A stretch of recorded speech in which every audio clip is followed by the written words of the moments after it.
मग शेतकरी साहेब म्हणतो दुग्ध व्यवसाय तोट्याचा आहे, त्याबद्दल तुमचं मत काय? जे घालतच नाही ते त्यामुळे त्यांना काय तोट्यातच येते ना.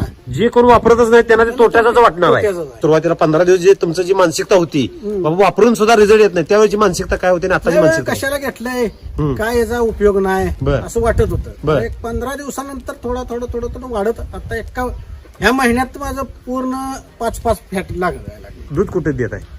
तुमच्या गावातच आहे डेअरी. त्या डेअरीमध्ये सगळ्यात जास्त फॅट कोणाचे आहे? कोणाचं आहे? माझीच आहे. आपलंच आहे. डेअरीवाल्यांचं मत काय? डेअरीवाल्यांचं प्रतिक्रिया काय? डेअरीवाल्यांचं मत आहे तुम्ही काय चारताय म्हणून मला विचारते. बर. त्यांना मी सांगितलंय, मी विचारते. ह्याच्या अगोदर काही एवढं फॅट लागत नव्हतं, एसएनएफ लागत नव्हता. लागत नव्हतं. त्यावेळेला ती काय म्हणत होते बाबा एवढं पातळ दूध येते, त्याबद्दल त्यांचे काय मत? तेव्हा काय सगळ्याच तेवढं लागत होतं त्यामुळे काय बोलत होतं. म्हणजे सगळ्यांच्या ह्याच्यात तुम्ही सगळ्या बसून गावातच पंक्तीत तेवढं लागत तेवढं लागत होतं. बर. आता गेल्या महिन्यात आता थंडीच्या दिवसात 15 दिवसाच्या पाठीमाग हा.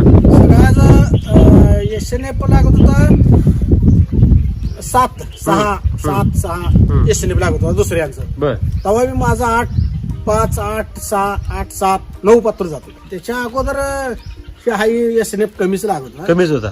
बर. 15 दिवस गेल्यानंतर फरक पडायचा. फरक पडायला चालू झाला, ते आता कंटिन्यू चालू झालाय.